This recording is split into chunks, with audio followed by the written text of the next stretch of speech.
But why, some say, the moon? Why choose this as our goal? And they may well ask, why climb the highest mountain? Why, 35 years ago, fly the Atlantic? We choose to go to the moon. We choose to go to the moon in this decade and do the other thing. Not because they are easy, but because they are hard. Because that goal will serve to organize and measure the best of our energies and skills. Because that challenge is one that we're willing to accept, one we are unwilling to postpone, and one we intend to win. We choose to go to the moon.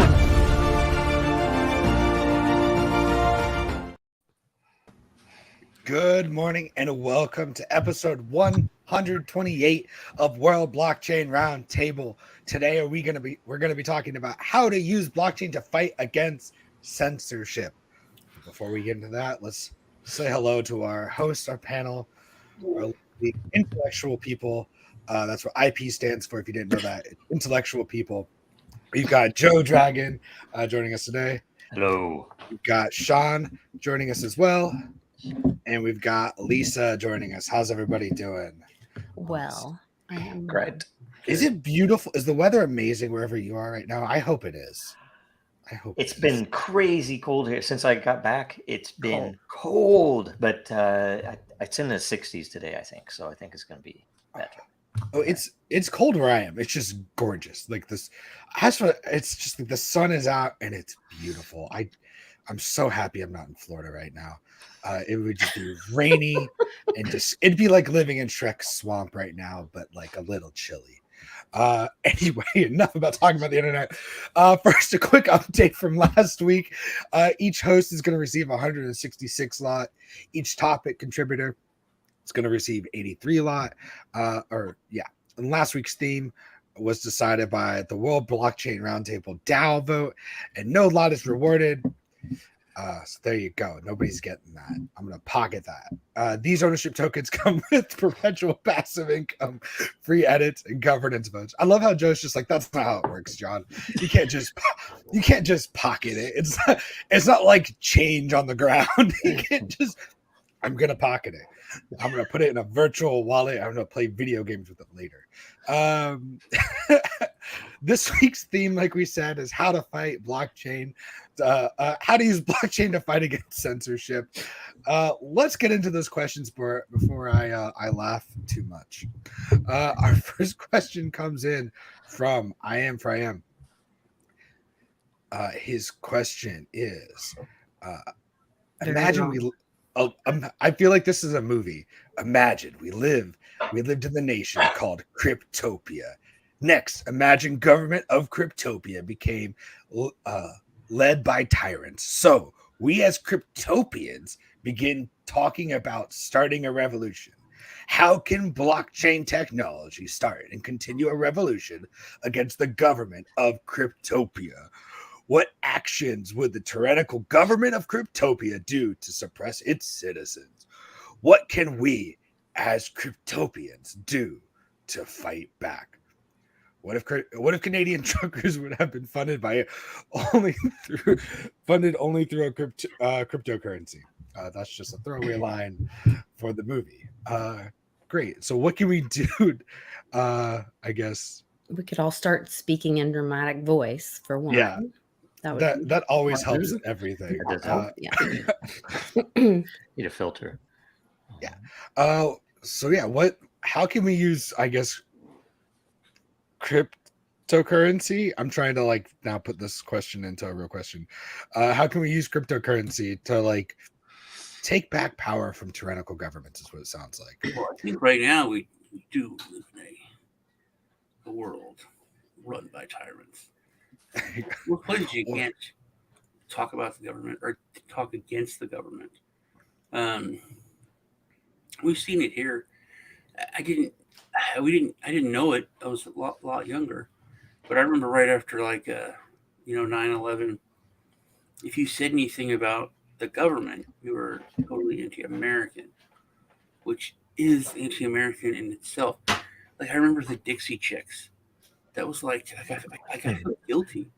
I was like a kid, but I was like, yeah, them bitches. That was ruining them. They said the Bush was bad, and it's just it scares me that having grown up and seen that, how easily everyone is galvanized to, and we still, the Patriot Act's it's just really temporary for like what 4 presidents, 5 presidents now that we've had the Patriot Act. It's it, it it's so basic, yet we fall for it all the time. But one of the big pillars is money, and if we had cryptocurrency that if the people control the money, then that's one of the huge pillars that they are able to have in their foundation. And the more the people own those pillars, that their empire will crumble. Great. Joe, what do you think about this? I mean, much the same. I mean, it's so really kind of funny because other than the fact it's a different name, and other than the fact that the entire world that we live in already fits this description, except that there is better propaganda than this description might hint that we live in the land of the free. This is the Western world, and we live in democracies. So obviously we don't have these issues with our state, with our governments, right? I think the biggest issue that this lays out is that we've I'll say humans as a species, we built a lot of great things, but it is so frustrating that people can be so stupid and maybe ignorant, or maybe it's just Brainwashed. how do I say? Well, it's almost it's the whole bread and circus thing. It is so easily used against humans that people have had this technology in its core, in its basis for over 10 years, right? And 10 years is a small time, but it's also a long time if you think about it. And it's it's been 13, 14 years, right? And yet for all that could have been done, very little has in tools for these purposes. That Bitcoin was there and originally set out for people who were primarily focused on liberty, and seeing that the dollar and other Western currencies are directly opposed to the purpose of liberty for any or all of us. And yet, it's actually a form of slavery, the way that the Western world has set up currency. So Bitcoin comes along. It's right there in front of you. And not only did we not use it, we didn't even improve it to the point that it could be used. In fact, and I would say that most of the people who were involved in some of the work that crippled it years ago, they were likely agents of either the states or the banks or whatever. And you go further even to the other tech, the fact that you had 2017, 2018, the first time in human history that anyone in the entire world could directly take part in building a system and basically owning a part of that system in a very unique and valuable way, more important than the way that traditional securities are involved. This is a piece of this is a token that doesn't represent ownership, and I get a yearly report and all the rest of this crap. I can actually use this to do something. That's the first time that it ever happened in human history. And what we do? We let it be killed. Now I still think it'll come back, right? But the problem is that people were so, and it's probably a form of bread and circus. people became entertained by the numbers involved. Oh my God, Bitcoin went up. Oh my God, it's going to be 100,000. Look at my laser eyes on Twitter. I'm so cool. Total bullshit. And what does that do for anybody in Palestine right now, or in the third world right now, or in the first world right now? Nothing. It's pointless. It's a waste of time. I'd say generally 90% of what we've seen in crypto so far has been total bunk, total BS, total waste, nothing but fluff. And yet the technology is still there. It's still there to be built. It's just, the disadvantage is that now our enemy, those that would want to enslave us, know about it, right? And so they're taking part as well. Yeah, I think most of the projects that have done well in the past few years have either done well with their help, or they're set out the same way. We can fleece these people further, right? So anyway, it's all very negative, yet the tech is there, and it's just like a wake-up call, guys. This stuff is really happening, and wouldn't it be nice if we had tools there, for several, all of us on the program here have been in my opinion, on the right side, trying to get stuff built and or building stuff, right? Greg included, Sean, Lisa. I mean, it's just like, that's what most of us talk about because it's important to us. It's just frustrating that the wider world in our industry is so oblivious to that, and they in fact attack us half the time for it over the years. So screw them. It'll all be good, and we'll get better people involved, and whatever. But there's a lot of depressing stuff to think about with that. But at the same time, the tech's still there, and things can still be built. So. Oh, I appreciate you including me on the building stuff, and I know my efforts definitely are in the way of freedom and sovereignty and all of that. But I was guilty of the number go up thing too until I got educated, and a lot of it was from this show and listening to you guys talk about the tech and how the number go up thing was actually a dangerous thing, and then understanding how with my freedom movement team and people that I learned about the true history of America and the world and all of that, and how we have been enslaved through fiat, and the elites and all that happened, and that cryptocurrency is a technology and a tool that we can use to put our energy out of that corrupt system. And that the number go up was a distraction. I was distracted too. So there is a learning curve and education. Yeah. They talk about that adoption curve or whatever. And, I'm sure a lot of you guys that are long in the tooth in this crypto thing and the freedom thing and lots of other things, are frustrated that the rest of the world's not catching up. But I think they're getting there, I agree. It's just a really painful process. Yeah. A good analogy that came to mind is, imagine if you are Benjamin Franklin, and you've been printing stuff, pro liberty, anti-crown stuff, right? And imagine how ridiculous it would have been if these books, I was like, there are only 400 copies of this book. I'm going to get in on that one because it's gone up 300%, and number go up on these books, right? And if that became the focus, and then people started printing comic books instead of books, trying to promote things that people should be doing, that's what we've had happen. It's like we've essentially been following numbers on comic books for years now, and people still don't get it. So anyway. Yeah. No, I get it. I'm with you. Or it's more like someone who collects comic books and has, like millions of dollars in comic books, but has never read a comic book. Who's this? It's more like that. They like nothing about the actual That's a good book. point. They don't actually. Comic books have some actual utility. It's true. Yeah. That is true. Yeah. Right. That is true.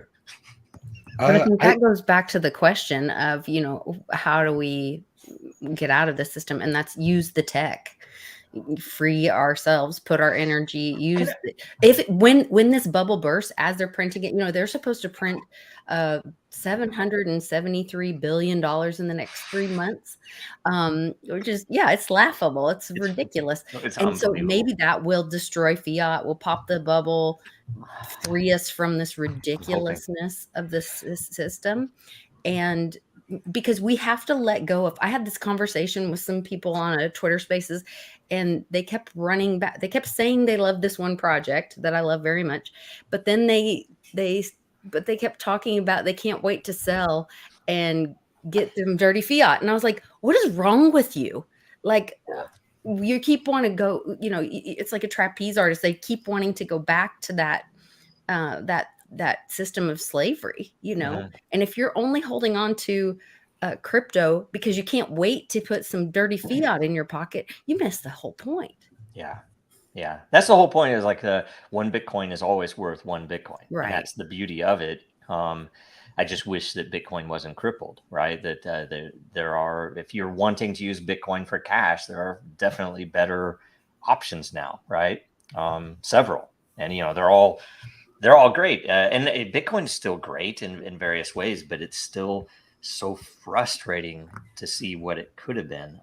Now, can I, because I think it fits with this question. I was going to bring up a couple of things that I think would be useful for this subject, which is I have occasionally, and I can't pretend that I have an answer to this.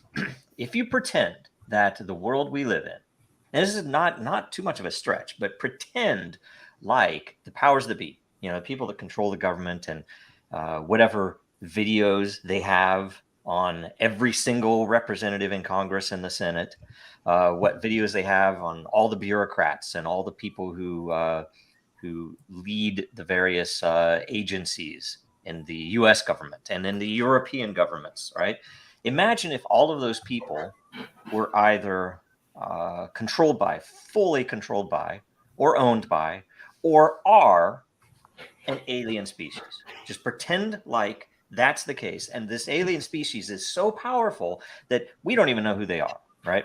It's a very good place to start from. It's like, how would you solve that issue? How would you break your bondage if that were the case? That's kind of where we are, because they have such deep control. They can fully listen to every conversation you have in your house, because your TVs are connected and because your phone is connected. When you're on a walk, they can listen to anything they want. And in fact, they don't even have to have somebody sitting there with headphones in a white van. They just record it.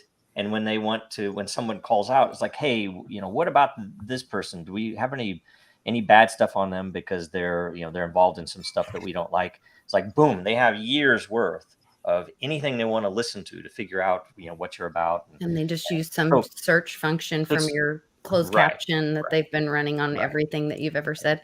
Right. So isn't where there we're a at. Simpsons episode of something similar to that? I think that's already in existence. Right. So my thing, and everybody knows that's why, in fact, if you send something encrypted, in time, that encryption will be broke. If it isn't already broken, that there are 0 days that the various agents, 3-letter agencies, already can break a lot of the encryption that people use. So you think about that. If that's where we're at, what are the tools that are needed, right? And it's not just, hey, here's a decentralized network so that nobody can, the subject of today's show, nobody can censor. I mean, because that's a great thing. But I think that we need tools that incentivize people to pull into those platforms instead of using Facebook or Twitter. That we need stuff that it will actively push the right things instead of just passively, because most normal people aren't going to use some decentralized network because they don't expect to be censored, right? And it's when the Canadian truckers that were mentioned, that was a financial issue that really popped up that kind of woke people up. And frankly, crypto should have been right there. That should have been the event, a Western nation actually censoring and destroying people's lives by blocking their money and locking up their accounts and stuff. That should have been the event for crypto, but it wasn't. And it's one of those things that I don't know, that we need to get in that mindset where, okay, what can we build that can be used and can't be stopped, and will get people to use it, and it not because of a number go up thing, just because it's easy, it works. I have other protections. I don't have to worry about Facebook selling my my info. I don't have to worry about all these other things. This is a a positive to the world. But generally we're not getting that. Generally, it's if you try to build those things, it is hard now because they will come after you, and they'll come after you in ways that you don't expect, right? So it's got to be rewarded for the energy that they put into it. That's where, like, that's the only way to keep people showing up, because people do what works for them. Yeah. So that's part of the thing where, like, the Facebook thing and all that, they used the chemical, the endorphins, to get people to be little robots for them to put their energy in and sell their information for free and all that kind of stuff. So you'd have to make something where people were rewarded for their energy that they're putting into it. So I don't know how you do that. Well, there's things are happening now against those companies. It took a long time, and there's an old saying for the internet: don't fuck with cats, and don't fuck with kids. And that's what they did, and that's what. So I think it's like 40 states are suing Facebook now. Oh wow! Okay. For addicting kids, for targeting kids, for addicting kids, the whole endorphin thing. For so that is, I thought that was kind of a big deal. Mm-hmm. But on the other thing, the subject of censorship, we've been slowly censored for a long time, to where it's acceptable. I always talk about the Area 51 thing.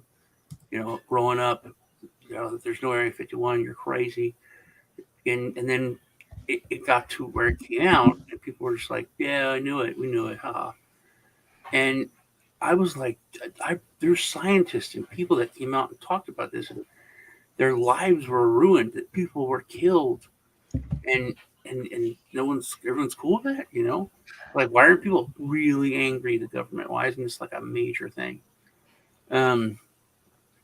Like it used to be. Remember, I watched this show on Amazon called Hunters with Chino, and it's a great show. It's based on true fact. This how we saved a bunch of Nazis, and we brought a bunch of Nazis over, and us in Russia, we both took our pick of the smart ones, and a lot. I mean, but not like a couple. I mean, it was massive. We gave them identities, jobs. Most of NASA. Operation Paperclip was full of Nazis. Yeah, and anyway, but there were people who recognized them, and there was a small group of people came together with some rich benefactors, and they started going after them, and they exposed it. And like, when you talk about it to like my kids, they're like, yeah, of course, like, it's acceptable. Like, yeah, there were the scientists and the smart people, of course, we took us. I remember that was not thought of. The fact that, because we used to be, the United States anyway, and it's weird when other countries, because other countries do still talk about us that way, that we were so much better, and the arrogance that we would used to talk with was totally founded. Though we were holier than thou, we were this brand new country that started for like all the right reasons and totally for liberty and freedom, and slowly to see that change and how drastic it is now. And I think when we're at the point we're at now, you can look at there actually is thought crime in parts of Europe. There actually is, just saying something offensive will get you arrested. It's insane. And you look at the United States, where there's not much difference now than most Western countries. So I think we don't really. It's not like it could get bad. We've gotten to the point where how do you start talking to people about a revolution when that's against the law? It didn't used to be against the law. I remember you used to be able to say, "I hate what you're saying, but I support your right to say it." Now it's just, "I hate what you're saying. Shut up." You can't say, "Oh man, I hate the government. We should destroy the government." In the past 3 years, there's been so many bills where some senators will come and say, "Hey, this would make reading part of the Declaration of Independence illegal." This is saying that you can't say, and I'll never forget Shoemaker and the one guy, Chip Roy or whatever from Texas. He's like, "What are you saying? What do you need AR-15 for? What do you need this for?" And he basically said what it's for. Well, it's for against tyrannical governments and blah blah blah. That's what the Second Amendment. He goes, "What are you saying? You should use weapons of war against American soldiers, our boys?" And he was like, "Yeah." And like all of no, it was like the elephant in the room. Finally, someone said something. It's like, yeah, that's what the Second Amendment's for. It's to stop us from creating a tyrannical government and having the people be able to defend themselves against it and to kick us out. And I remember 10 years ago, people used to talk about the part where it actually said it was our duty to remove any kind of tyrannical government. It's all of their duty. Every one of them that's taken that oath, it's already their duty. But nobody talks that that's in there. Like they're all oath breakers, by the way. It's worthwhile calling them oath breakers. It's not. No, it's not, because they fixed that. They fixed that a long time ago. Like, police have qualified immunity. Me and Lisa looked into this because I explained to her what qualified immunity is. Police and EMTs and first responders, they can't be sued unless they break the law, unless a cop breaks the law, unless the EMT is negligent or something like that. Once they do that, you can sue them. They have qualified immunity. They have to qualify. But federal agents and all of the senators and all of those people in government, they have, what's it called, Lisa? I think it's called sovereign immunity. They have sovereign immunity, so that literally they don't have to do or that needs to be keep their oath. That needs to be a constitutional amendment made illegal for any states to do that. Yeah, if anything, they should be held to a higher standard. Yes, exactly. So, by the way, so should all the elected officials. I think the elected officials, let's say there is a revolution. I would say the first thing we should do is turn all of the surveillance apparatus internally. It should be monitoring what all of these fuckers are doing at lunches when they're making their deals, the senators and congressmen and lobbyists and bankers. These closed door votes. Yeah. It should all be visible. I told you, I think we should kill them. I think we should kill people for corruption. I think we should kill people that should be like, when I say pedophilia, rape, political corruption, all of those should be just as jarring. I mean, we political corruption. Yeah, of course. It's like going 58 in a 55. Well, they just found the proof that Joe got that money from China, and everybody's like, lock him up. I'm like, no, traitor, hang him. Yeah. It's already written. It's already that is the law. The law's already there. The problem is they don't ever use it, and there are no consequences. And so essentially, it's become inflation of corruption, where it's like, oh, everybody expects it's all corrupt. Of course, it's like, yeah, what are you going to do? It's like, how you stop it is, look back to history. What would the Romans have done to people? And by the way, they had those similar problems. And Quick trial. yeah, oftentimes they'd either be banished or executed. Yeah. Depending. So anyway. So I think the problem that you run into a lot is nobody wants to make rules that govern themselves, which is why you're never going to see term limits change. Yeah. Right? Because what senator's going to vote to change their term limits? But they put term limits. All talk about how great it is. Yeah, we really should do that. I'm for it. Yeah, out of a job. But you know how it is. The other side, they just won't. Well, walk away and not run next year. It's everybody talks about how bad, like, we can't get anything done because of filibusters and anonymous filibusters, stuff like that. Well, nobody wants that in place when they're not in charge, and then as soon as that flips, it's always the other person's fault, right? Yeah. So there's no actual way to self-impose this. And it's important to note the thing is, they pull that up so it's obvious to all of us. It's like, oh, well, you can't get both sides to agree on this. You can't get the problem. Reality is that alien entity, that the U.S. government is a vassal state. I'm not going to go any further than that, but the fact that it is so controlled, that is the biggest tool that they have. The Democrats and the Republicans is like, oh, and they pretend like they're fighting each other. It's the same damn people.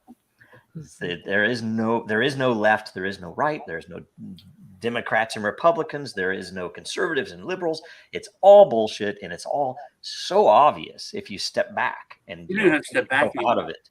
It's and I have noticed that this time around, people are using uniparty. People have been waking up, and I have also noticed that along with this, just of how old and decrepit these people are, that a lot of people are running, and they're like, these people are old and decrepit, and they don't even know what cryptocurrency is, and that makes my ears pop up.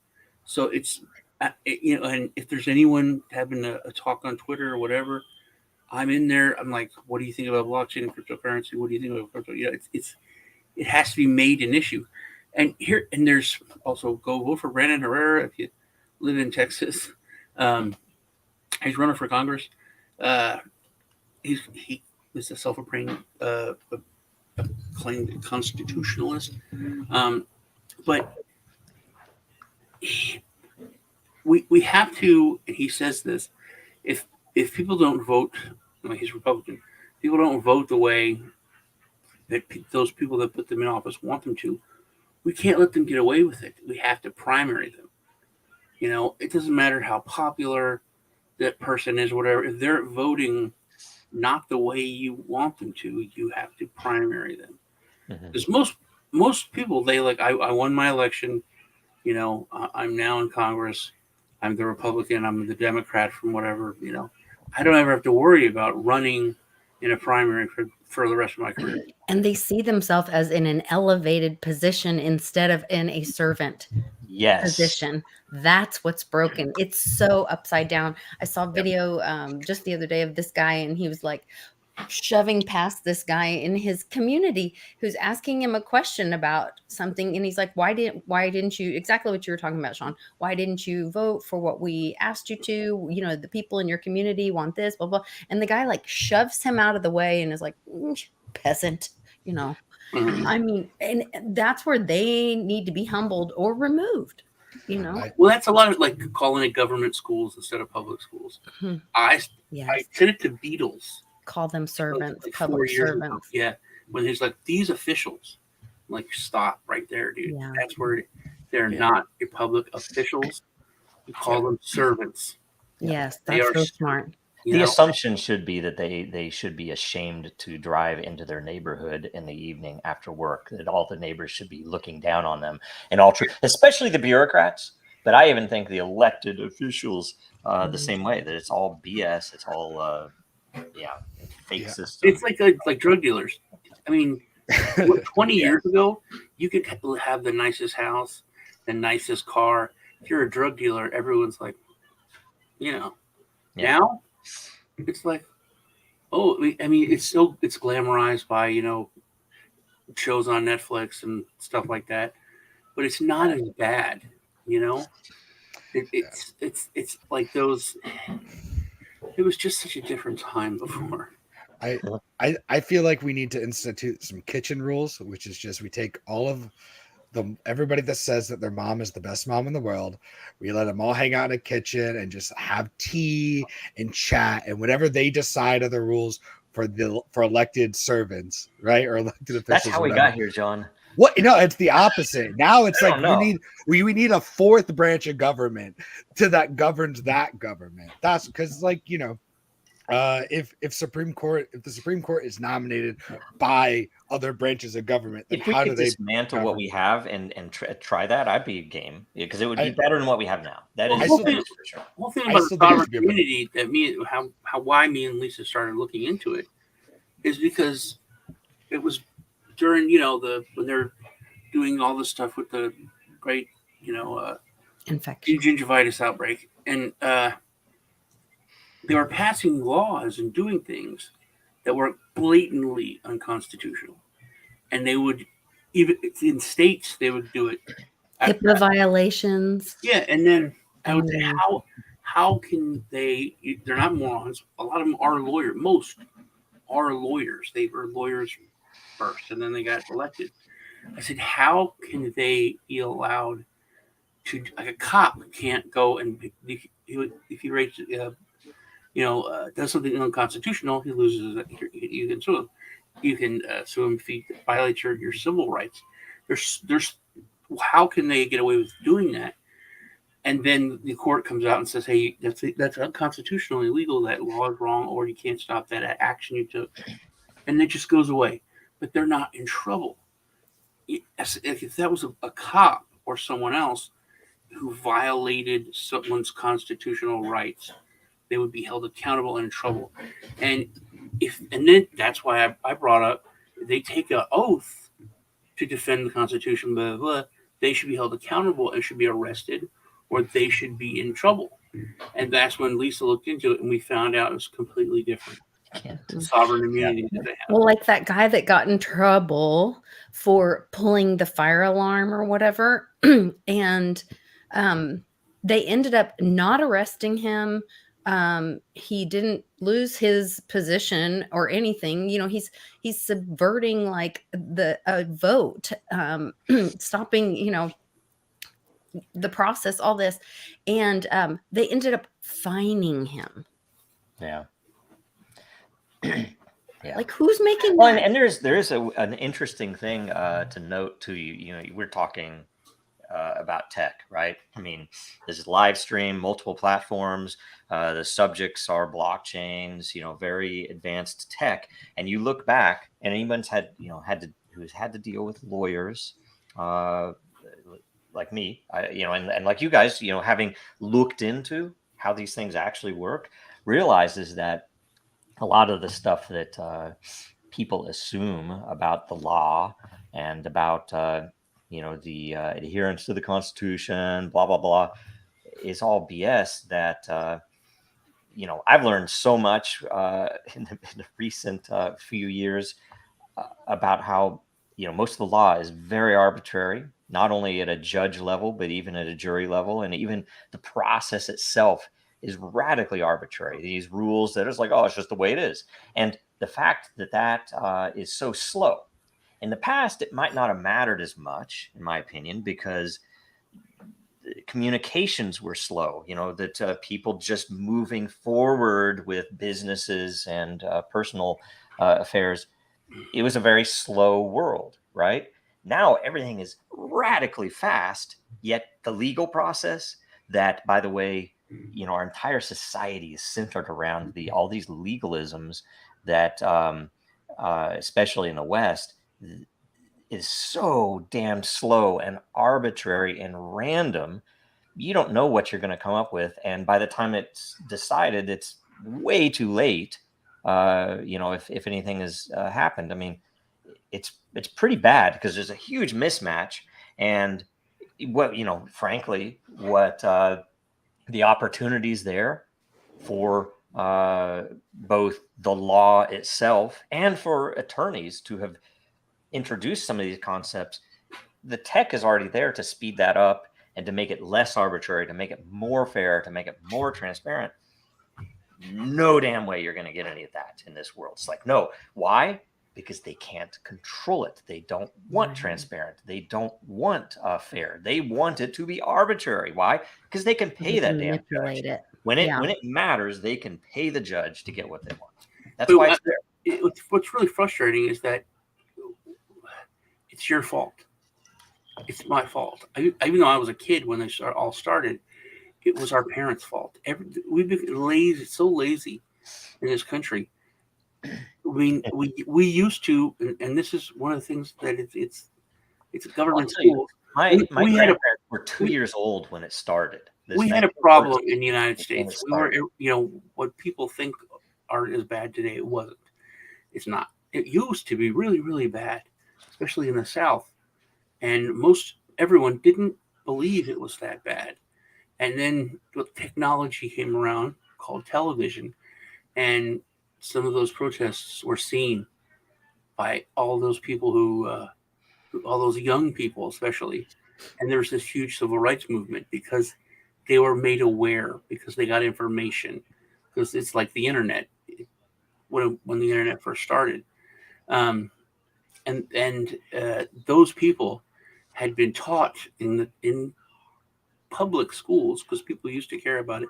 Who the fuck goes to the PTA now? What is the PTA now? No one knows. Well, they'll arrest you if you go and it's if you a joke. complain or something, right? The FBI will come for you. Yeah. So it was like if you didn't go, people talked about it. It was gossip, I don't know. I still think. But they took civics class. Kids used to be taught what the power that they had, their civil rights, right. what they had over government. It was a freaking required class, and literally after the civil rights movement, they saw, hey man, look at all these things that are illegal, and everyone people that were educated on a high school level were like, oh no, you're completely illegal for doing that. That's gotta stop. And they replaced civics class with a literal class called government. I mean, they don't even teach that, I don't think, anymore. No, they do. It's required in Texas. Oh, they do in Texas. To graduate, you have to have government. Yeah. Well, my daughter came over last night, and she's going to school to be an attorney to help children. And she was taking some kind of theory class or something. And she's sitting there, and they're telling her how they don't believe in gender anymore.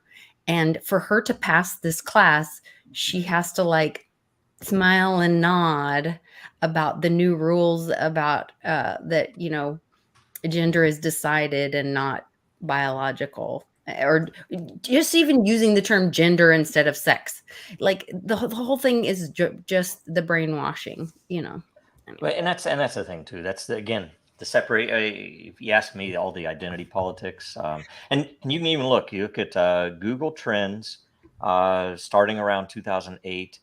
2009 when it popped up, whenever you realized, holy crap, they're bailing out the bankers, these guys that can print money, they're going to bail them out. It's crazy.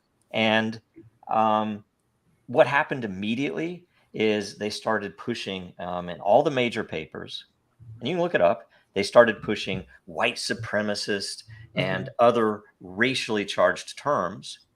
Why? To separate people. It's like, okay, wait, they're all coming against the bankers, and it looks like the right and the left agree about this. Oh my gosh, we need to pop up stuff. And what it led to is all of the identity politics related to gender, because it's a spectrum. So you can literally not only have two sides, you can have a million sides. They're all different, and some of them hate each other, and they definitely hate anyway, I won't go into all of it. But Sean brought this up when they were doing the Roe versus Wade thing, that's actually a trigger, or historically a sign that the community's coming together, and they usually bring up that issue to divide people. Oh yeah. When you see that issue come back into the news again. Yep. And I won't even go into the Kanye stuff, and all of the other pieces, but brings up about the what's her name, Margaret Sanger, the eugenics stuff Mhm. that happened in the 30s Yep. that the Nazis adopted a lot of, Mhm. and yet there's some reason that and yet there are even studies, and it's pretty disgusting, where they will even go into studies about abortion and how it's positive because it's reduced the crime rate. Here, look, we can prove that it reduces the crime rate. We need to keep killing these babies. You go into all that crap, and you're like, They're sick. man. There's a book Oh, called Blood Money that was written by one of the founding nurses of Planned Parenthood. Yeah. And essentially, it's like we don't have to go into the depth there, but I do believe that they want to kill black babies, and that's why that is such an issue in the U.S. And they've said it in the past. Look where they're located. Look Yeah, at what so, neighborhood they put them in. Yeah. Mhm. But it's like in the old days, they used to talk like Bill Gates' dad would say that, Yeah. He would. Yeah. It's like, oh yeah. Anyway, sorry. I think we're getting really close to current events there, and I don't want to I don't want to jump on those toes, so stick around after for current events. So let's jump into the next question though. We got a lot of questions. I want to make sure we get to them all. Question, this comes from I Am for I Am as well. Can the panel explain how information cannot be changed or altered if written to a blockchain that is decentralized or well distributed? To quote Winston Churchill, history is written by the victors. If the history is written to a blockchain, the victor may have won a war, but would not be able to rewrite the history of the people that they conquered. Shameless plug, go Den! A great way to preserve history is by posting data on Den.Social. Then that data will be written onto multiple blockchains. There you go. Lisa, you want to kick this one off for us? No, because I'm not the tech person, so I was going to let Joe. Never mind. Joe, what do you got? Right. Well, it is definitely the case that you can put it. You can put the information or evidence of the information, a hash or something else. That's important. On-chain. I think you hit it by saying evidence. Yes. It's because it's who writes it to where whether or not it's credible. Right.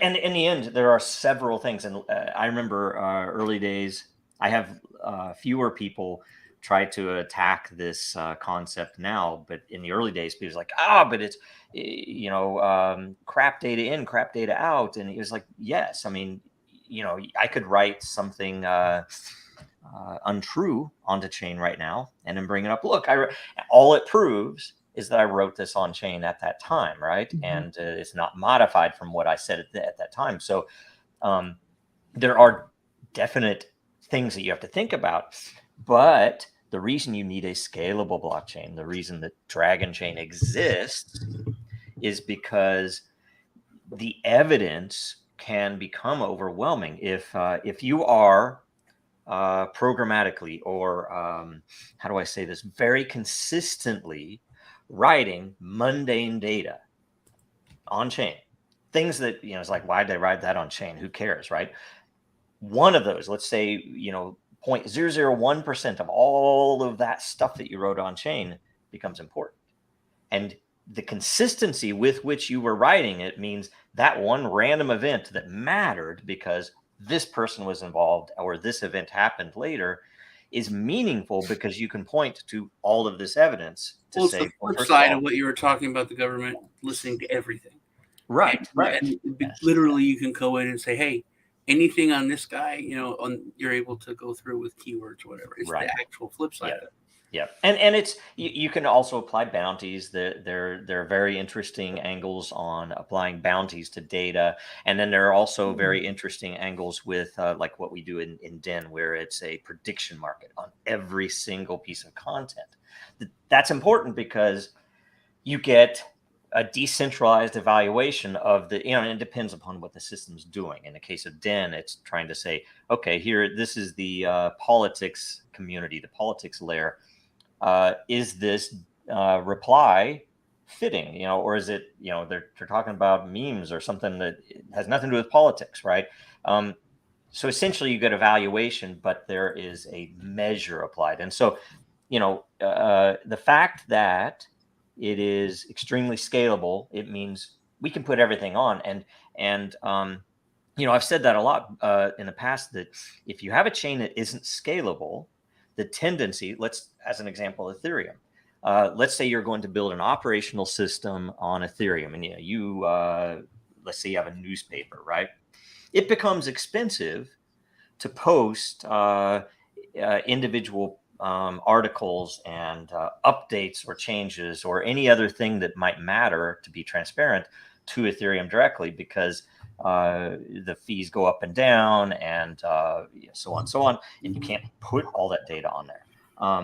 That if you have a scalable system, you can put everything. If you don't have a scalable system, the tendency will be to put the answer on and not all of the supporting data. So it's more likely to fall prey to someone lying, because they can say, oh, here's all this information that I didn't put on chain, but here's the result. And it's much less meaningful than if all the information were on chain, obviously, right? Everybody should want all the info on chain. But we've I think the whole cryptocurrency world has fallen victim to people who mostly for number go up. This is my project, and Reddit, when they put stuff on chain, it should be on Ethereum because I have Ethereum. And yet, they fall way short of what they should be building, right? So anyway, there's a lot of that. So it's totally doable. And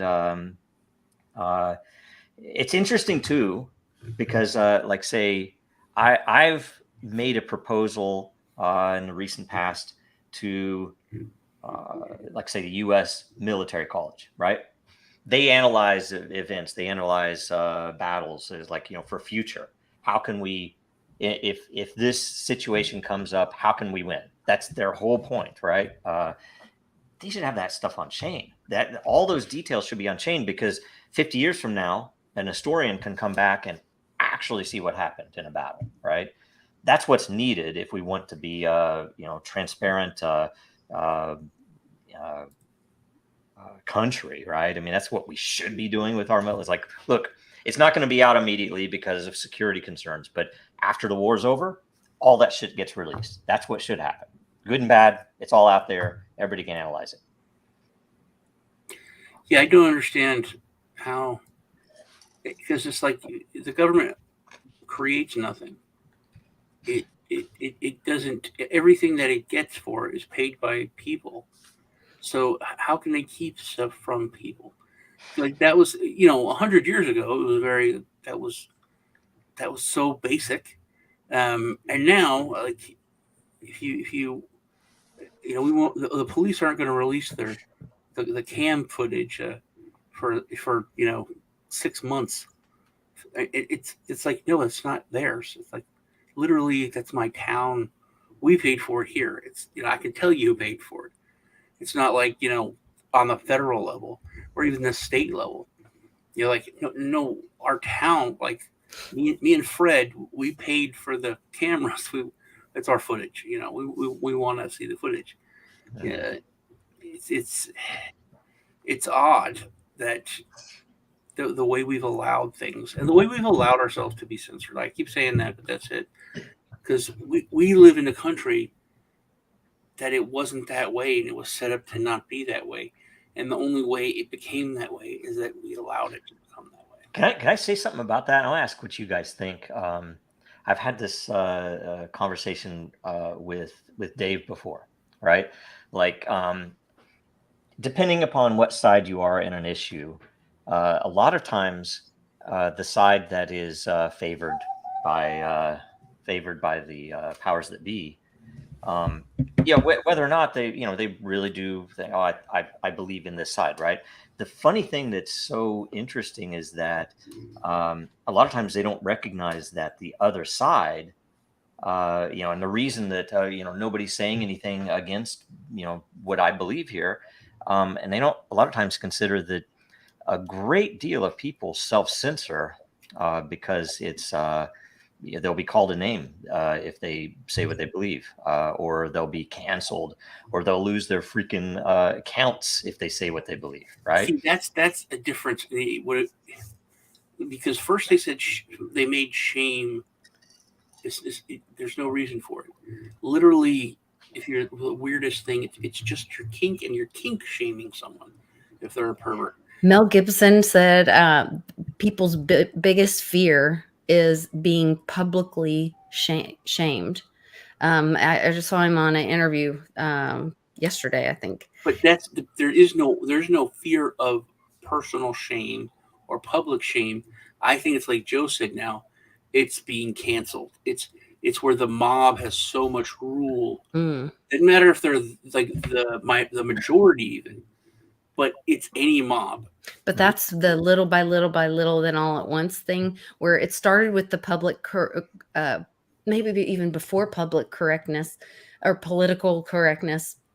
Remember where they used to say it's not polite table conversation to talk about politics or religion? Yeah, with people. It started there. Don't talk about those two things. Just those two things. And then it became this, you have to be politically correct. And then you have to, instead of, you know what I mean? It was just little by little by little, then all at once. And now it is the canceled, you don't have a voice at all because you think differently than the mob. Yep. And I'll tell you, like say on Den, we've even had engineers who have told me, well, I don't believe in anonymous online content. There's like that, and it's like, man, I don't care what side you're on. I mean, I've learned a lot by exploring 4chan. And I would tell you, there's some really nasty stuff on 4chan, and I have to be well trained to skip over a lot of it, right? And it's almost like a psychological study. You can kind of get a read pretty quickly on whether someone's full of it or essentially it's a paid post by some foreign power, right? So there's a bunch of stuff like that in there, but I think anonymity is an almost it's so easily it's a form of privacy, right? Because if essentially if you didn't have anonymity, like say I can't say half the shit on Twitter that I really believe, because I know it's too risky. I mean, I have a job, I represent a company, and I have to have these accounts, and so on. I don't make money off Twitter, so it's not that. A lot of people do have that issue with Twitter and YouTube and everything else, where they would literally mean they have to go get a real job, right? But a lot of people don't see what they think, so it is useful to allow people to say something anonymously, because it's better to have information out than not, and if you can't attribute, well, who said this, do they know what they're talking about? It's like, does it really matter if it's content? You can evaluate what they're saying, no matter who it is saying it. So it's just an interesting thing that in this day and age, that I've seen very technical people who just don't believe in anonymity. I'm like, really? I mean, I understand some people post some pretty nasty stuff anonymously, but it is objectively nasty stuff. You don't need to know who said it, right? So anyway. Yeah, you can choose to pick it up or put it down. But that also brings up where we had this conversation about, I think it was Greg, about being able to pick up and put down different identities. And maybe one of your identities is your anonymous identity, when you need to be able to, use that without it hurting, like you were saying, right. Your work identity or that. And you could do that with cryptocurrency. Yes. You could have your keys. These are my public, this is my public work key, and you put that hat on or that cryptocurrency on and present yourself that way. And then you have your, your private family life or whatever. I think IFRAM said it's bigger than that, to control the message, that control the nations. People don't realize they're a part of the many, a part of the few, but it used to be that way, because the silent majority, now it's been flipped. It's the loudest minority. You cannot be part of the many, but if you're part of the loudest, screaming the loudest, and having a bigger presence on whatever, on Twitter or whatever, that's who gets listened to. It's the squeaky wheel gets the oil, which is true, and I believe in anonymity, but then there's the issue of keyboard tough guys. It was called people telephone tough guys back when I was a kid. They'll talk so much crap behind that keyboard, but it's because they know there's no consequences. Mm-hmm. And I think you can have anonymity, but if somebody breaks the law and does something, or says something that's if you're harming another person, or threatening or whatever, yeah, then they should be able to be found out with a warrant. But it's I think it's been brilliant the way everything has happened. It's been brilliant how they played on emotions and use those to change the laws or to change for people to give up the power, and to give up their well, I guess they've used it for a long time to people give up their freedom, people to give up all of their power. Then they're not using it, and it's was it Benjamin or who said that someone gives up their freedom for security, they for safety. They deserve neither. Yeah. Yep. All right. Well, we're gonna keep talking more after this show about current events. So stick around for us talking about that. But we are at the hour mark, so we got to get out of here. It's the rules that are placed on me by the powers that be. So this show is censoring itself. Yeah, that's there right. you go. I am the censor of this show, and if you don't like it, talk to somebody else about it, because I'm not very good at listening. So, join us here next week. Next week, we're going to be talking about small nation swaps, fiat for crypto, what that would look like, and how that helps people, and how that helps small nations, or it hurts them. Who knows? We'll find out next week to I find wish I that had put a answer. question in this week, but I have trouble getting into my Den account because John, I would really wanted to hear his opinion on it. On how to get into your Den account? No, on my question that I wanted to ask about censorship. Well, he'll be here next week, and we can re-ask him questions about censorship. Hopefully he's feeling better next week. Don't forget to go in there and leave us a question or a topic or something for us to talk about, or just go and say hi. Could be fun. Don't forget to share this episode. I feel like I would ask you people if anybody has something they want to share, but I feel like we've all kind of said what we wanted to share. So is there anything you want to say or share before we get out of here?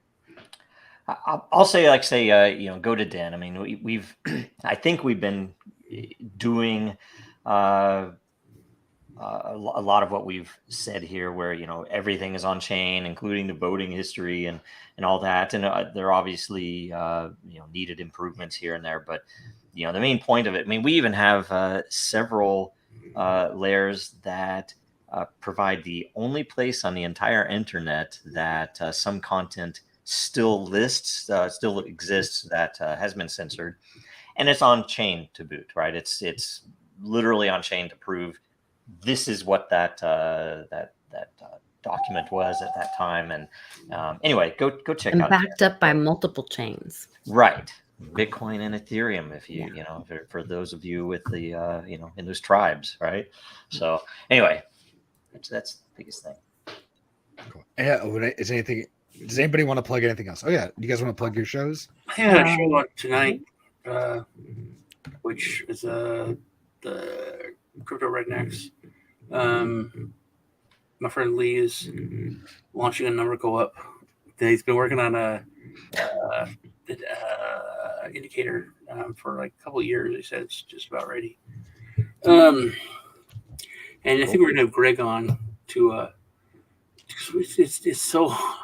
It's so hard trying to find interesting or worthwhile projects that are going. I think to have the number go up to do anything. There's just so much bad crap, and there's a lot of it. That's what's really frustrating. I'll look at like 20 projects, and 20 of them are crap. It's so hopefully Greg will help us find some worthwhile stuff. There you go. Sounds great. Go to Den and join the Mighty Lair and post something there, and we'll be poking in there on happy hour, and I'll give you a lot if you comment. There you go. All right. Stick around for current events, and we'll be right back after this little video of whatever Amanda decides to play for us. Yes. The very word secrecy is repugnant in a free and open society.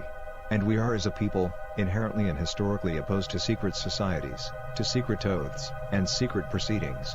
For we are opposed around the world by a monolithic and ruthless conspiracy that relies on covert means for expanding its sphere of influence, on infiltration instead of invasion, on subversion instead of elections, on intimidation instead of free choice, on guerrillas by night instead of armies by day. Its preparations are concealed, not published. Its mistakes are buried, not headlined. Its dissenters are silenced, not praised. No expenditure is questioned, no rumor is printed, no secret is revealed.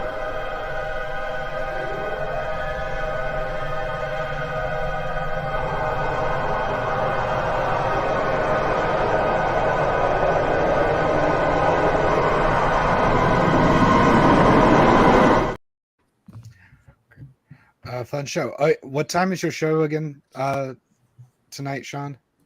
I am Probably pretty late. I think we're supposed to do it earlier, but oh no, it's still early. I forgot. I woke up to do the show. I think it should be in about 3 hours. So okay, it's 3 hours from now. We have a friend. He's in Finland, so it's hard to do. What's cool though is that we got rid of daylight savings time. The rest of the world didn't, so now we're an hour closer. I love it. What was I going to say? Oh yeah, I feel like after our conversation, if you haven't seen The Boys, we should all go watch it. The Boys on Amazon. The Boys. Okay. You only watch that if you are okay with some hardcore violence and gore, though. It's not as bad as so much stuff out there. Subject matter. So I think the premise The Boys. The premise is something I think you'd find very interesting. Okay. It's basically superheroes are real. Yeah. And it's all the propaganda that would go into a privately owned superhero group in New York City. But the superheroes are instead of it's actors, like they make Marvel movies. Because they can do the special effects. So they have agents. It's all about press. It's all about image. IP. Yeah. Celebrities. Yeah. It's your intellectual property. Yeah. It is all about those impressive powers, that IP. And it's really, really fun. I don't want to give too much away. But also a lot of people blow up. Sure, why not? Literally, I feel like it's not spoiler alert. The first few minutes, someone blows up, and it's so I'm told are all of it. Maybe it's maybe it's supposed to be not known, but are the superheroes evil? I'll put it this way.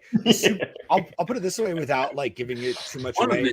The superheroes are evil in the same way of politicians.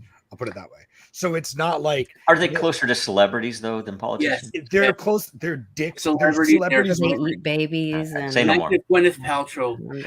Laser eyes. So here's the real question then: is there any plot device where the superheroes are controlled by? That's season 3, and it's quite interesting. That is okay. I'd imagine so. Maybe prequel. that's all the celebrities are that. It's the celebrities are that right? Well, I'll put it this way: there's blackmail and stuff like that. So it's not. I haven't started season 3 yet.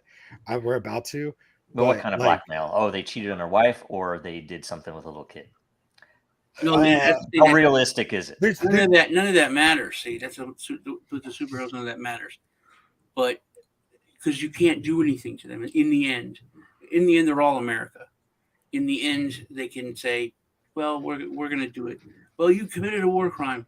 Yeah, what are you gonna do? I mean, we're sorry, but what are you gonna do? So that's how they That's are what I think. until War crime is kind of a weird all of a sudden concept. something happens to where the superheroes can be killed. And Yeah, they're the whole all, thing. like, And you freaked think out. about it. That's where the blackmail comes in, because now they have a kryptonite, basically. Whereas Okay. before, their kryptonite. What is America's kryptonite? When we, the people, find out that we've been the warmongers of Yeah, remember I got really the pissed world? off like a couple years or so ago, and I was like, "You killed all those black kids in Yemen, and you killed all those kids, and I killed them because we're Mhm. letting the government do it." And that's it. We had to wait. People have to wake up and take responsibility. Yeah, I think it's That's when you a get angry kick in the gut. because Well, you can look at war can't, crimes, and you can't be the angry funniest thing at is everybody else, because then you can put the blame on everyone else. But if you're not doing anything, it's such an absurd concept of war crimes that sure you can kill, but it matters how you kill them, and it yeah. matters who you are when you kill them, and it matters if you win. Those are the only three things that matter with war crimes. So it's kind of a bizarre concept because Well, our country was founded. founded on war crimes. Yeah, and You you know, Or like them bombing them, but then bringing in water and blankets or like whatever. before, it was basically people were just peasants in chess on a chessboard, and then Washington was like, "Hey, let's kill the officers." And it was like, "You can't kill the officers." That was like the Red Cross. They're like the aristocrats, the rich families. Mhm. You can't kill the officers. And Washington's like, that's who's making the strategy. That's who's telling the people to fight. That's who's no, just shoot the officers. But that's And against the rules. it was Yeah. a war crime. It was radical, but Mhm. it completely destabilized the armies because they're like, I don't know what to do. I'm just what to do. And you killed the guy on the horse, which they were simple. They were really good It's targets. the same reasons the Mongols were so successful, that they didn't have the same rules. It was like, well, guess what? That's not how we fight. Screw Mhm. you. So it's kind of a interesting thing. It's cultural differences, but yeah. Anyway, The other boys. thing I would say Okay. too with the boys is that later on, when you get into the seasons, you get a lot of like stuff that we talk about on this show, like is literally in that show. So like that's kind of like the interesting thing to me. Worries me though is this Amazon produced, or is it? Yeah, it's an Amazon Prime show. The same reason I'd love to watch it, like say 5 years ago, 10 years ago, certainly. It's like, that's awesome, I want to see this. Nowadays, I'm like, the reason they're putting that in there is so they can at least have some control of that narrative, because it's funded by the same people who are doing that shit in the real world. And anything they expose is like, more than anything, half the time, like say, They're normalizing it. yeah, or watching Tucker Carlson or watching some other interview. Most of the time, that notable information is when something is said that isn't supposed to be said. It's like, and everybody's like, holy crap, I can't believe that person just said that thing, right? And those are the things that are interesting to me. So I mean, like when Steve Scalise announced Mike Johnson as the 45th Speaker of the House. Sometimes good things are said. I didn't see that. I did. Okay, I'll have to watch that. No, because it's crazy to me what's going on, and people are kind of immune to it because everything is so circusy, right? It's like they don't have clown makeup on yet, but damn if they're not being that ridiculous. So on the censorship thing, the question I should have put out there is, I think it's so obvious now that one of the biggest proponents of not being censored and free speech and all of it has been comedians, and we've never really. I mean, it's always been that way, but it was never, you understood the gravitas of what they did as far as that, keeping free speech alive, keeping that. Because it started with they just quit working colleges, which was like the biggest thing on comedians tour, was they all did colleges, universities, and they stopped because They were terrible. They couldn't make jokes. People were like, "Oh, what's offensive?" It's like it's a joke. And now, well, literally the biggest champions of free speech, and hardcore, like political, it's us versus them, revolutionary, is Joe Rogan, Richard Brandt. It's literal comedians. That their job was like telling fart jokes or whatever 15 years ago. And now they're like the biggest champions of free speech and transparency that there is. And that's always been kind of like a thing with comedians. I think you mean Russell Brand, not Richard Brand. You're thinking of Ricky Gervais and Russell Brand. Yeah, I got you. Unless you mean the guy who runs Virgin Airlines or something, which I don't know if he's a comedian or not. I feel like that's always been a thing for them because, like with comedians, like the biggest part of your job is going up and trying stuff and see if it works or not, because nothing a comedian says, like everything a comedian says, most of it's not true, or it's like some version of reality. So like judging comedians based on what they say in their stand-up routine, it's an act. Like they may believe some version of that, but it may not be true. So like it's hard to do your job and to try out stuff that's not going to work the first 100 times you try it in a setting where you get persecuted if it doesn't work the first time. It's really hard, and it's impossible. So I don't envy that whatsoever, and hence why I don't do stand-up. But I gotta head out, but you guys have fun talking current events. Okay. Did you have a question or something, Joe? No. Yeah, no, it's good. Thanks. Okay, awesome. I'll see y'all next week. Bye. I wanted to bring up something related to what you just said too, Sean. And I've said this in the past, and we talked about this in the past. I should have already said this during the main part of the show, but one of the big things that's super useful, and when you mention comedy and what it can do, I do think memes are particularly important for that, because they're like, bam, it's a single frame snapshot. It could be a video, but it's essentially a very simple concept, tends to be funny, and tends to counter whatever you're supposed to think, which makes it useful and funny, and people spread them, right? And it's really hard for them to stop them. So my thing is very much, and I will seek out things that have been censored.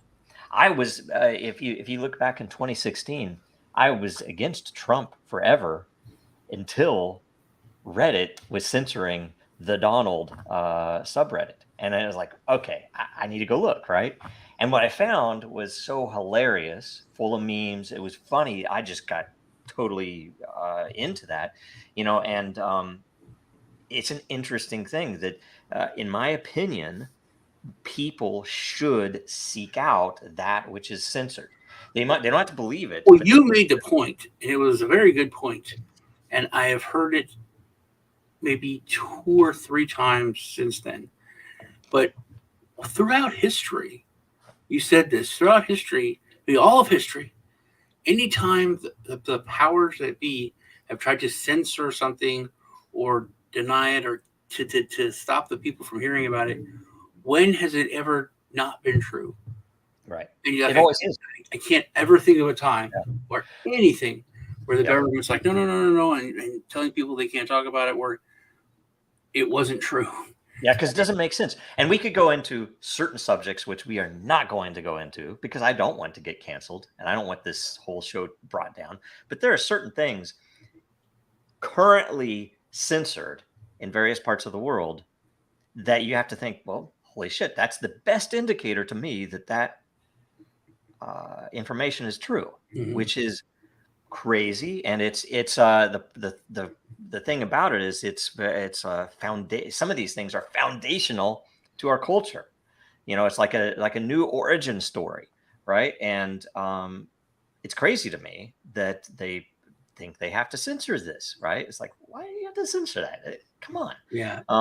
And they And make you think that it's crazy, but that's part of, in was it in the 60s when they had those hearings and they said we use um, distraction, or disinformation, distraction. If that doesn't work, we discredit. Mhm. And that's part of the three-letter agency's strategy. So you look like a kook. If they can't distract and give disinformation enough, then you're the kook. Yeah.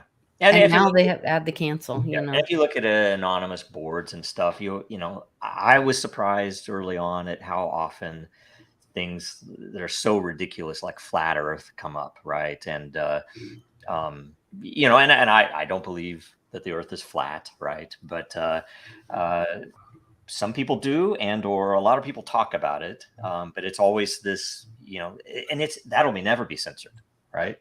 Because that'll never be censored because it's not true and because they're using it to try to distract from the things that are true. There's That a are being big said. distraction. And, Yeah. honestly, the flat Earth people have made me study, and learn more, because because I've had arguments with them, and they'll say something like, "Well, that actually makes kind of sense, man. You're right." And if an airplane takes off from this side of the world, and Earth is spinning this way, then the Earth is moving under the airplane, so it should meet. And an airplane comes off here, it should get here quicker. I'm like, yeah, that makes, because so much of it's just based on logic, common sense, and then you have to look, and it's like, oh, physics, and this and that. Okay, but just saying that, it's like, yeah, that makes sense. The world's going this way, the plane's going this way. This is going to get there faster than one that's going along that way. And other things. But then you hit me with, there's not one picture of the Earth anywhere. There's no picture of the Earth. I'm like, that's not true. There's pictures, like, all of those are artist rendering. And I'm like, well, you get into the space stuff. How many? And I'm like, I save them because I'm like, I'm interested. It's like, well, why is this bubble flying up on this spacewalk? And we're like, come on, is it actually underwater? Is this green screened? I don't know. They're very, and if you look at, like I say, I'm not a believer in this stuff, so it's an interesting thing to me where I do look at it at least, and I'm like, I'm going to save that so I can think about it. But there's one where they showed a Navy launch, right? So there was a launch prior to the Apollo program. I can't remember what year it was, but they launched something into either orbit or it went into outer space, right? And the video that they published from it is, to modernize, obviously fake, right? So they had a reason to post this video thing back then. They're like, why would they do that with these these weird stars, and you can tell that it's a model. Looks like even the 3 different spaceship or looking things, that there's no way they could have even, like, some of the earliest trips to the moon or whatever, like, this looking ship blasted off from the Earth, and then this weird looking thing landed there, and then when it came back it looked like something totally different, and it's like, none of that makes sense at all. Well, and there's some of it where when you look into it, like people talked about the lost technology, which historically that can happen, but it's worth asking, right? Where how did they do this on such a small computer, whereas now we can't even get our freaking desktop with 10,000 times more power to keep running, right? And some of the answer is you would never, if you're at all a reasonable person, never use Windows, for example, to do anything that would be sensitive to your own life, right? You can't think that that's ever going to work, right? But anyway, there's a lot. So I'm curious if you guys know or have any thoughts on, because we have that little clip that plays of JFK speaking, and I recently found actually I've got 2 now memorial albums of all of his speeches while he was president, and I was listening to it, and I that one where he says, "And why but say we go to the moon? Why the moon?" Because I don't believe we ever went to the moon. I don't believe it's physically possible. You would burn up through the Van Allen belt, many other things. But why and I believe JFK is a good guy, which is part of the reason they took him out. Why would JFK be talking about going to the moon? Because the Russians were evil and we had to beat them at all costs. And or it might have been it might not even have been a good and evil thing. It might have been something where, well, we have to win, and so this is a really good way to do that. I used to joke after 9/11, not about 9/11, of course, but knowing especially now what it really was is interesting. That I used to joke that I wish that Al Qaeda had a space program so we could compete with them to do something worthwhile instead of just bombing a bunch of poor people, right? Anyway, it's interesting, and by the way, speaking of this, given the fact that if we as humans would be more aware and gravitate towards those things they are trying to censor so that we can understand what they don't want us to know, that's always a valuable thing for survival. But imagine if you had an Eternal, for example. So we have eternal.report, right, where you can put any information. You used to be able to put Twitter posts on there, tweets, but you can't right now because they changed their API and blah blah blah. We wouldn't even be able to service the number of Eternal posts that we do right now. If to pay for it, it's too expensive. But we have talked in the past about expanding the project and effectively saying, look, our goal is very much to seek out information that people expect to be censored. Why? So we can get it on chain now. So when they do censor it, it's there, right? And there are a bunch of really cool ideas for that we've not had the resources to put together. Like, say, the fact that if you're the first person to get a tweet on there attributed, I'm the one who put this tweet on Eternal, that you could make it into an NFT, right? So on and so on. And things like that could use some of the same mechanics that cause hype, but directed towards preventing censorship would be useful. You imagine, for example, and we've put some of this stuff on there, but things like, what WikiLeaks has put out, that should all be on chain. It would blow your mind if you realize, in our legal world, and I've been involved in cases as an expert witness, for example, but they should be putting information on chain so that you can prove the chain of custody. You can prove that this is as it was delivered, right? As it was created. But none of the systems do that. So it's all just someone's word against someone else. Yeah, it's ridiculous. So anyway. Well, and that's where, in our justice system right now has just so much corruption in it. And we're seeing that play out in current events. And you can see this affects crypto. It affects politics as well. That anytime we say officials, bureaucrats, anytime bureaucrats use out of band systems to communicate, it's an absolute indicator that they are doing something bad, that there is corruption involved, because they are essentially using a personal email or their own email server to avoid exposure now or in the future. And typically it's because they've done something extremely rotten. The Hillary's email server was because, and we now know this, although few people say this out explicitly, that among other things, she was selling U.S. state secrets, including who the American spies were in China. And guess what? They all got killed. Directly responsible for dozens, if not hundreds, of human lives that were killed because they were spying. All these countries spy against each other, good or bad. Depends on who you are, I suppose. But that was a U.S. diplomat, Secretary of State at the time, who was selling that information for what? Who knows? We don't know what she got out of it. know, Yeah. she got a lot of hammered phones and stuff, I'm sure, but Yeah. Well, she wiped it with a cloth. the cloth. With a cloth? Yeah. That's a less. That's silly. Oh man. Yeah. I don't even know. There's just I feel like it's being exposed though, because people are hearing those things now where before they were really Yeah. you only saw that on 4chan or and even 4chan is pretty new. 4chan's what, 2017, 2016?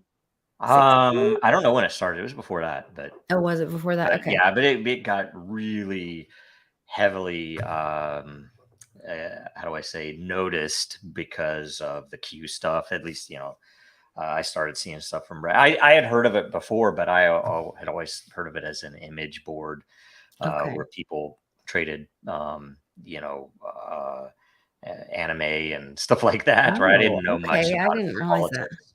Yeah, That there's a was whole the bunch of beginning of it. there are some really interesting communities that are about very, very philosophical, conceptual things too in there that are usually interesting to kind of, because sometimes a post will come up with ideas that you've never seen on any other platform, and it's just because some person who's anonymous feels comfortable saying, here's this idea, and they'll go into depth, and it's usually really interesting. But you have to be careful because there's a lot of really bad stuff on there too. Dark stuff. So, Yeah, I've never been on 4chan, but even just on Telegram, when all the Hunter stuff came out, people were passing that around.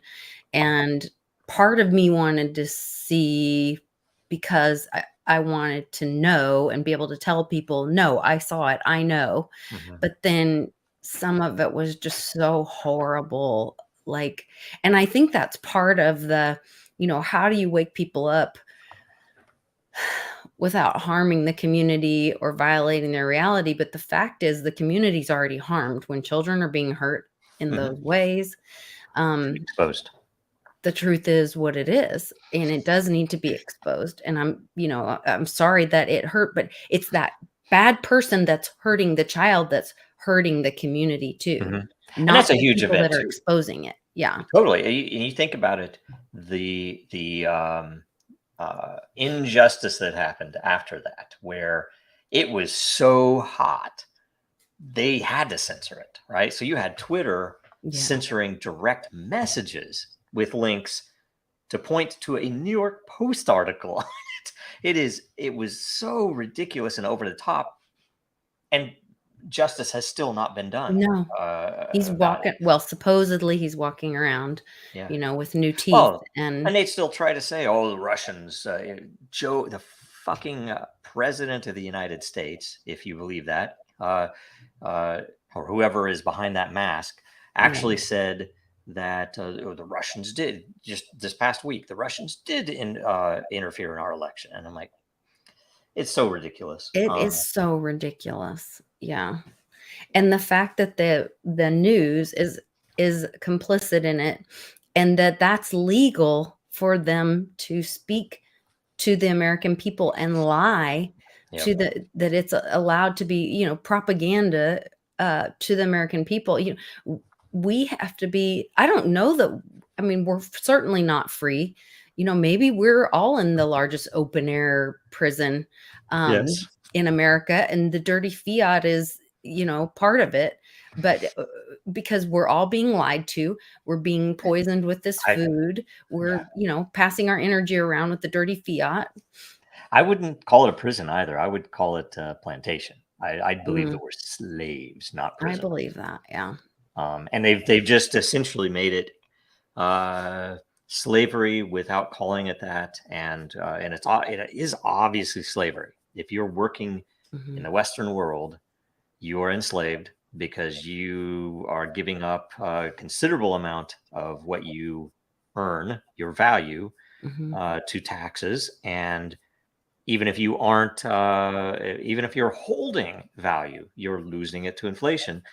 And you can't do so many things in this world that, by all intents, You could provide value to the world if you could do certain things economically, which you are not allowed to do unless you go through the bankers. It's the whole Gensler. Right.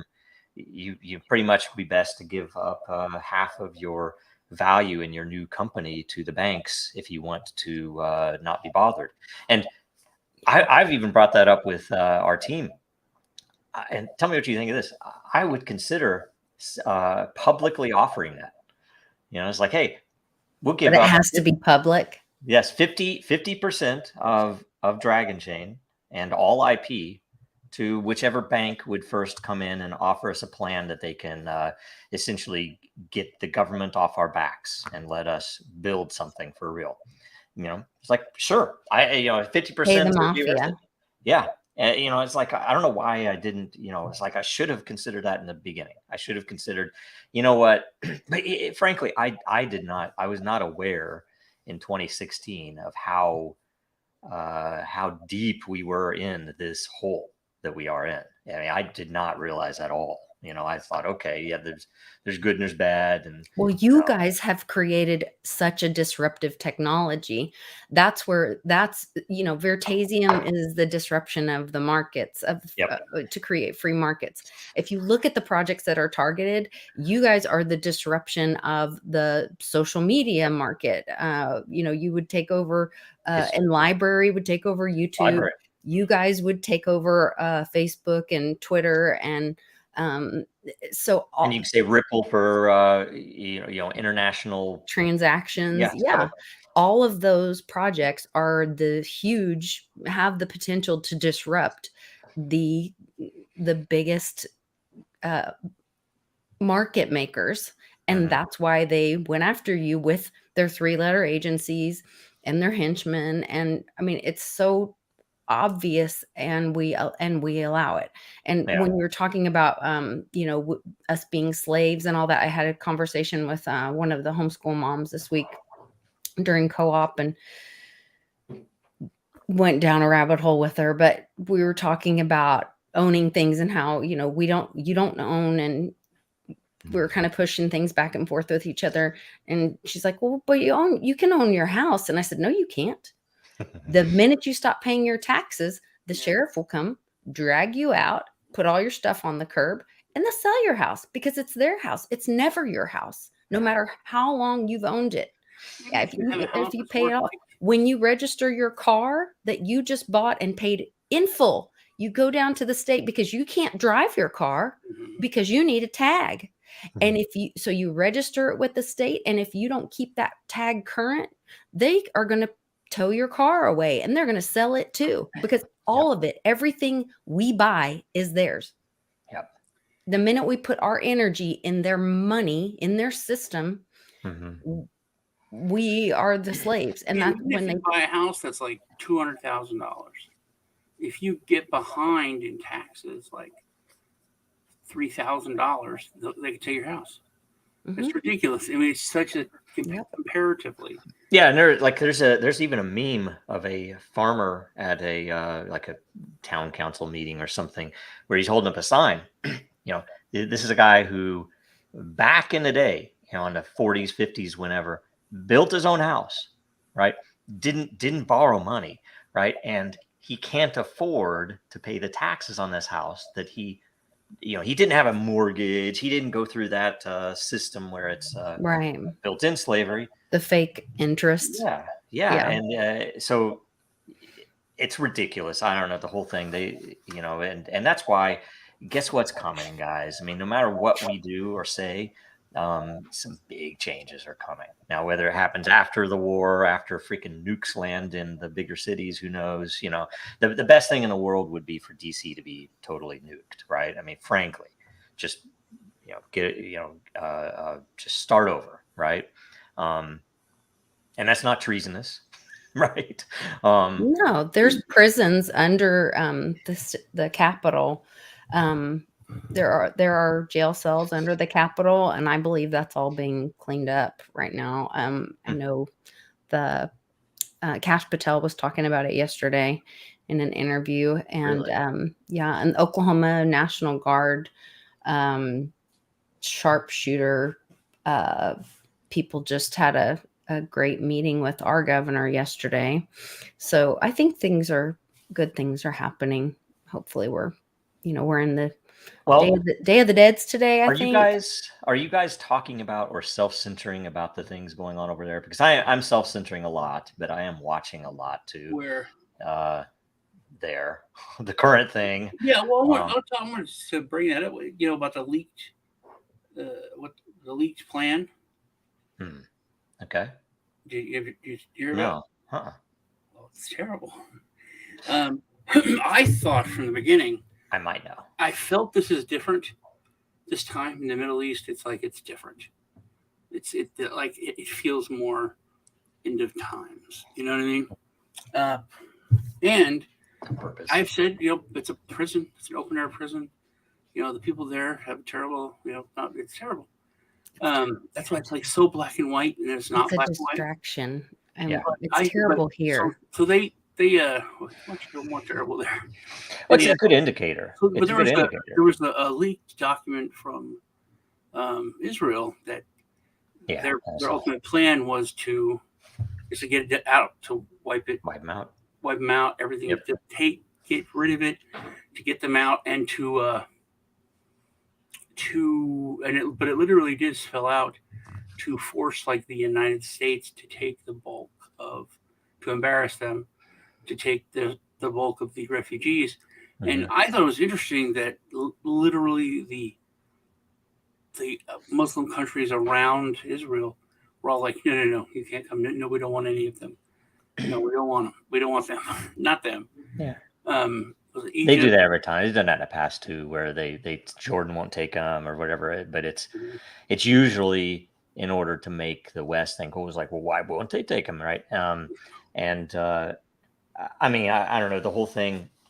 Just so many cases recent that have blown my mind that it's they're saying some of the things they are. Literally, okay, here's this little area, and I don't know how many people in there. 2 million. 2 million people. And we're going to cut off their water. We're going to cut off their food. We're going to cut off their electricity. And we're going to close it off. You can't leave.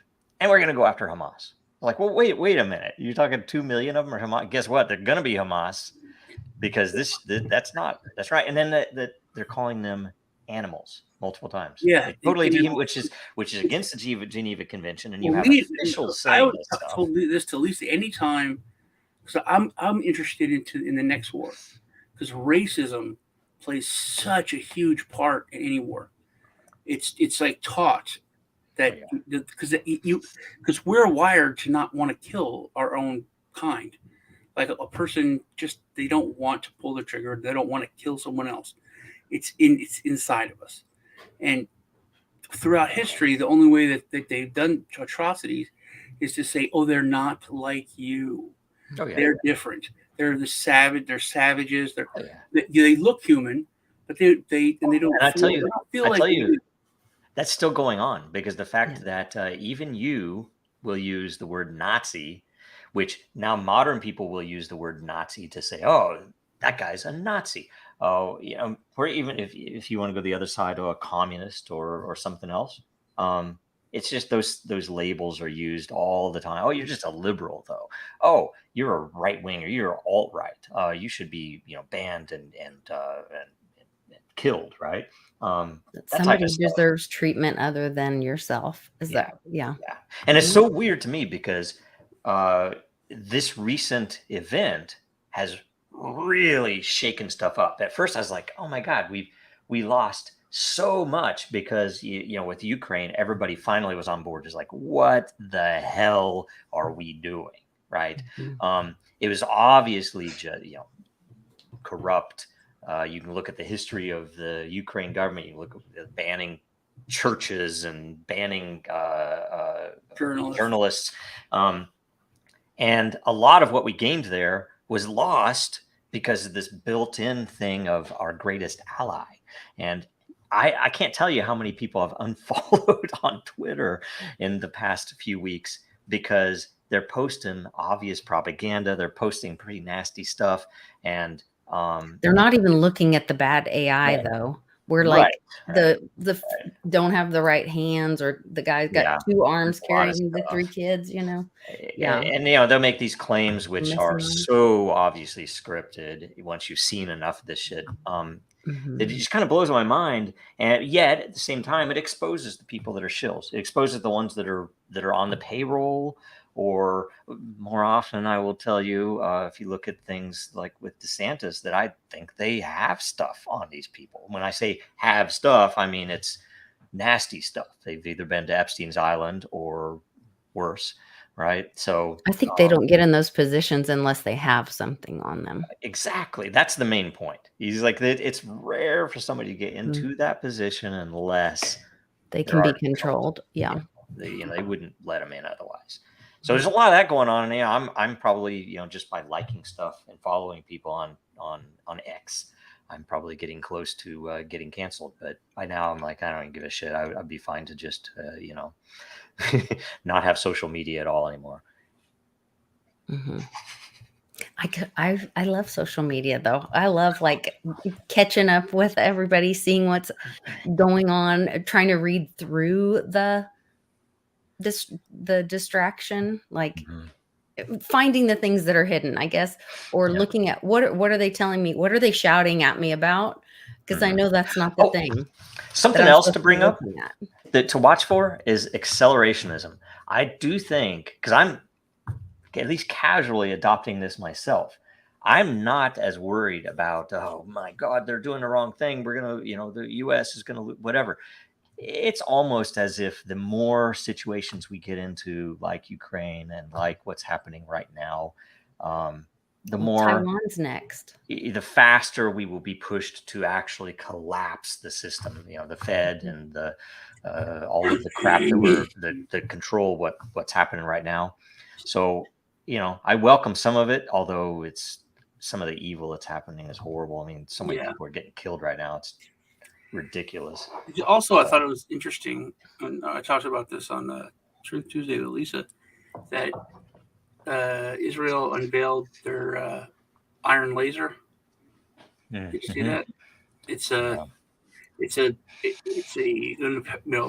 go with the Iron Dome, but it's a powerful laser that's not big. It fits on the back of a truck, and it shoots out, I think it's 2.2 ounces of TNT, or 22 grams of TNT per second is the equivalent, or like 25 pounds of it per minute.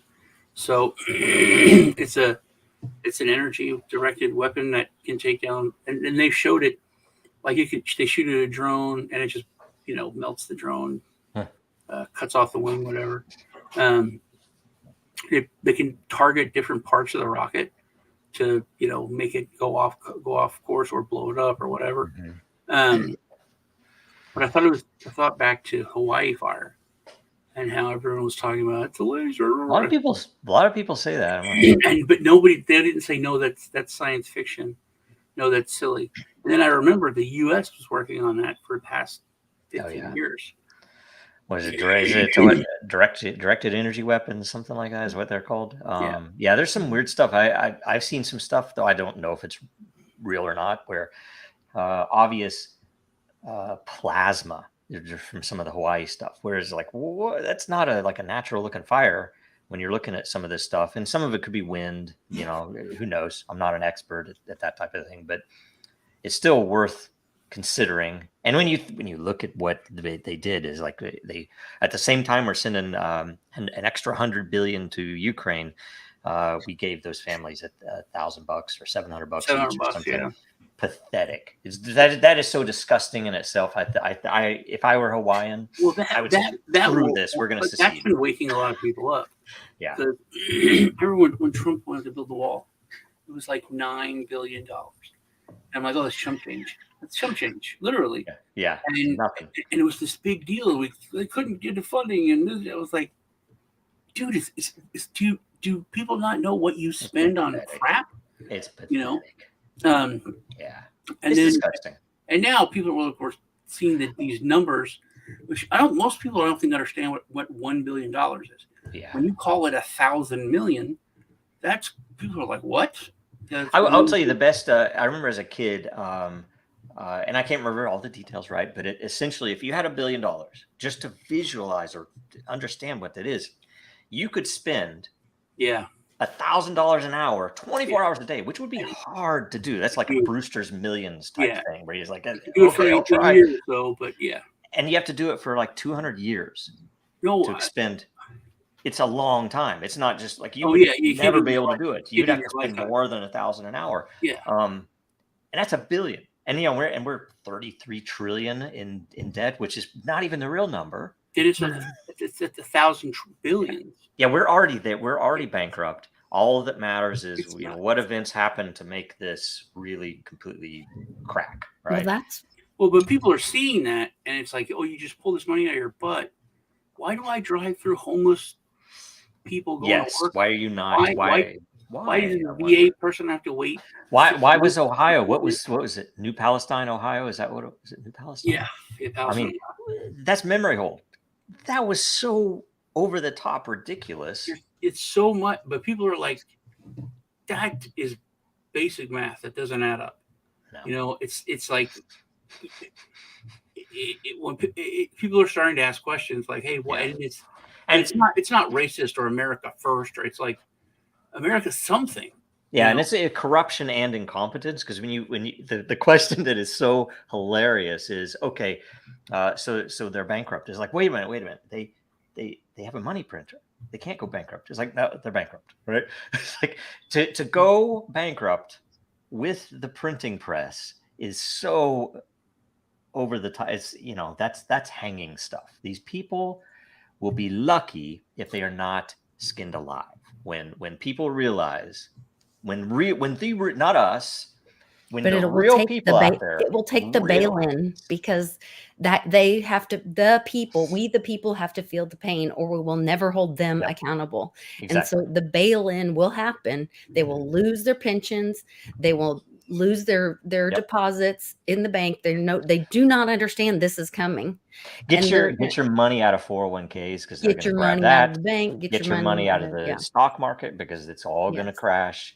Get your money into either crypto, where you actually hold the keys, or gold, silver, where you actually have it in your physical possession. Yeah, that's the only way. And by the way, have a lot of power. It's so funny. I would get occasionally DMs on Twitter or even Telegram saying, "Hey, should I invest in Dragon? Should I invest in ETH? Should I, what would you do these days?" And I'm like, dude, if you have a family,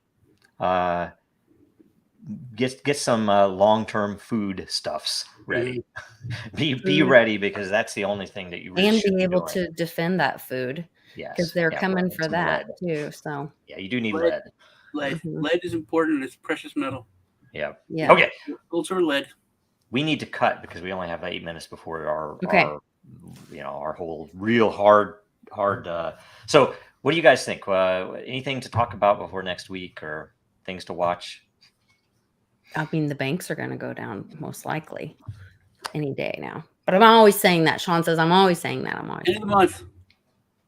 No, it won't be the end of the month. It's in 2 weeks. Remember, the 5th of November is coming up, right? Well, that's hopeful. I mean, I'd love it to see when. And you'd love it to see. Now we don't know what Joe was going to say. We don't know what he would love to see. Hopefully. We don't know what he would love to see. What would you love to see, Sean? What I'd love to see. Something happened. Like Joe get arrested. Hunter get arrested. It's so blatant. That's when I know that nothing matters. When you have, like, I've told you couldn't make something up, rather than him weighing his crack with an underage hooker. It's right there, and he's not arrested. Yeah. So obviously, the fact that they literally sidebarred that, where they have his dad talking about how someone, if you even have this much, and then they show him it's like, if you have this much, we don't care what the judge wants to do. You're going to go to prison for this much time. And then it cuts to him. Hey, man, this crack is 5 grams short, man. I mean, and the fact that I've seen his penis. It bothers me. You know, it's like, dude, you got it all right there. You're not arresting him. But I knew It's coming. I don't. Long term, you guys have to know, and we're all gonna sit back and like, finally, right? That's what's gonna happen, and we're gonna be able to sleep. I wanted to, but I don't think it will. I mean, when I watched Cuomo, this girl, she came forward and said, he put his hand up my shirt, up my bra, and grabbed my boob. That is straight up assault. If any one of us did that, we would be arrested as soon as she went down to the police station. And told him that. Yep. And then but then you have to go to trial. You know, presuming you say I didn't do it. He literally said, "Yep, I did it, and I'm sorry. I thought the broad wanted it." And then we didn't arrest him. They had a press conference with literally all of these law enforcement agencies for the county, from the sheriff to the city police to all these, all standing behind him like, well, we have all these resources. And they said an arrest is not off the table. Yeah, I'm like, what? But I think even that was to expose that is what has been happening for so long. It's one thing to do a bad thing. It's another thing to cover up the bad things that you know are going on. And that's almost they didn't cover it up. They showed it, and they showed that nothing's going to happen. Right. They showed it. But that's the thing. But you're talking inside the system. I'm talking about what comes after. What comes after is what I'm waiting for. I think what came after is nothing. I like you see what happened.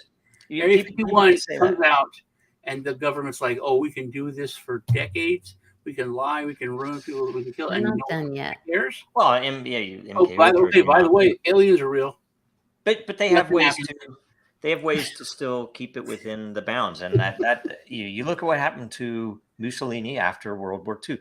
That's the degree to which I'm talking is going to happen after people realize what the hell's been going on. People realize what MK Ultra really was, and they don't have the circus to say, it can't be true. I'm still watching my football games. Which time? Nobody's talking about it there. Which MK Ultra? The one that ended in the 60s?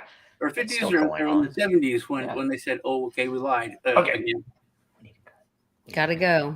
Yeah, we gotta go. So we'll talk to you guys next week. We should get together and just have a show on these things only, right? Anyway. Yes. Let's do conspiracy. Let's do it. All we do is do it. Show. Yeah. All right. We'll see you guys next week. All right. Thanks. Bye. Yeah, take care.